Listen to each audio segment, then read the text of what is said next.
নমস্কার দর্শক বন্ধুরা, আজকে সকলকে জানাই এই চ্যানেলে অনেক অনেক সুস্বাগতম। আজকে আমাদের ভিডিওর উদ্দেশ্য হলো 2025 সালের পাপমোচিনী একাদশী সম্পর্কিত বেশ কিছু কথা সেই নিয়ে বলবো।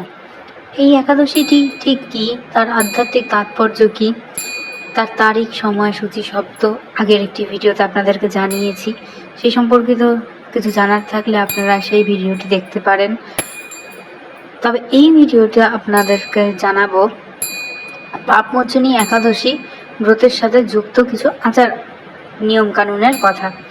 বেশিরভাগ একাদশীর মতোই এই একাদশীও কিন্তু ভগবান বিষ্ণুর সম্মানে উপবাস ব্রত পালন করা হয় এবং নির্দিষ্ট আচার অনুষ্ঠানের মাধ্যমেই সেটা করা হয়।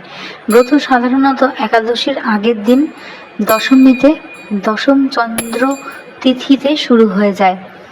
একাদশীর দিনেই ভক্তরা খুব ভোরে ঘুম থেকে ওঠেন এবং পবিত্র জলে স্নান করেন, ভগবান বিষ্ণুর উদ্দেশ্যে নিবেদিত প্রার্থনা এবং আচার অনুষ্ঠান পালন করেন।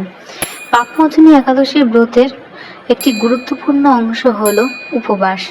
কিছু ব্যক্তি খাবার বা জল না খেয়ে সম্পূর্ণ উপবাস করতে পছন্দ করেন। অন্যদের জন্য উপবাসের মধ্যে ফল, বাদাম বা জল খাওয়া অন্তর্ভুক্ত থাকতে পারে। এমনকি যারা উপবাস পালন করেন না তাদেরও শস্য, ডাল এবং আমিষ খাবার এড়িয়ে চলতে বলা হয়, যা দিনের জন্য অনুপযুক্ত বলে মনে করা হয়। ব্রতের সময় উপবাসের মানসিক এবং আধ্যাত্মিক দিকেরও মনোযোগ দেওয়া অত্যন্ত গুরুত্বপূর্ণ।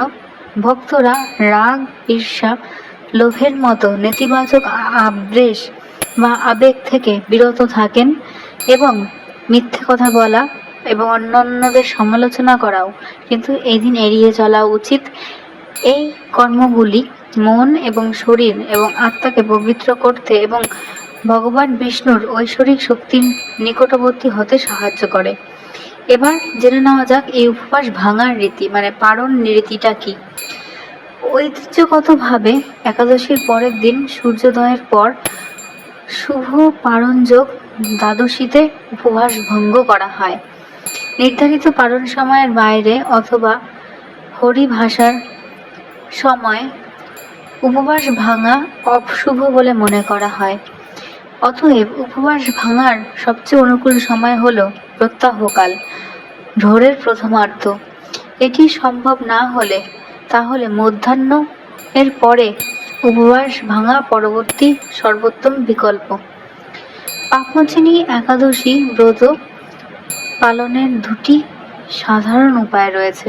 প্রথমটি সাধারণ ভক্তদের মানে স্মার্তদের জন্য একদিনের উপবাস এবং দ্বিতীয়টি হলো আধ্যাত্মিক মুক্তির সন্ধানকারী সন্ন্যাসীরা বা মোক্ষ প্রাপ্তিরা 2 দিনের উপবাস পালন করেন।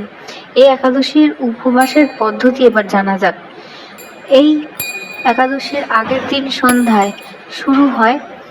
সূর্যাস্তের পরে খাবার থেকে বিরত থাকা উচিত যাতে শরীর অপাচ্য খাবার থেকে মুক্ত থাকে।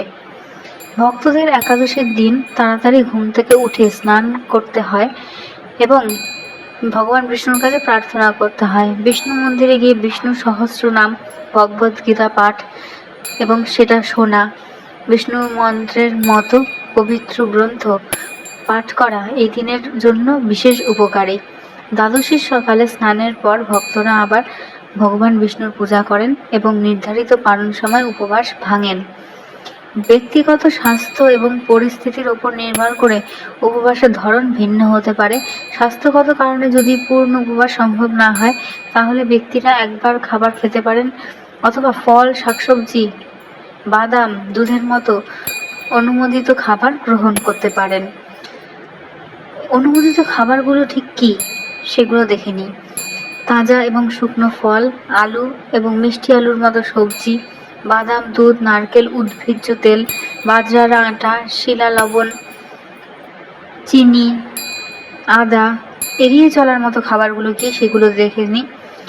আমিষ খাবার, মাছ, মাংস, ডিম, চা, কফি, কোমল পানীয় অথবা কোনো শক্তিশালী পানীয়, মাশরুম, গম এবং চাল জাতীয় শস্য, ডাল জাতীয় খাবার, পেঁয়াজ, রসুন, কিছু মশলা যেমন হিং, লবঙ্গ, সরিষা, তেঁতুল, তিল এবং বিভিন্ন প্রক্রিয়াজাত খাদ্য, এগুলোকে সেদিন কিন্তু এড়িয়ে চলতে হবে। তো আজকের ভিডিও এতটুকুই। যদি ভালো লেগে থাকে তাহলে অবশ্যই লাইক করবেন, কমেন্ট করবেন, সাবস্ক্রাইব করবেন। ভিডিওর মাঝখানে কিন্তু একটি জায়গায় আমি কিন্তু স্ক্রিনে দেখিয়ে দিয়েছি যে এই দিনটি কবে।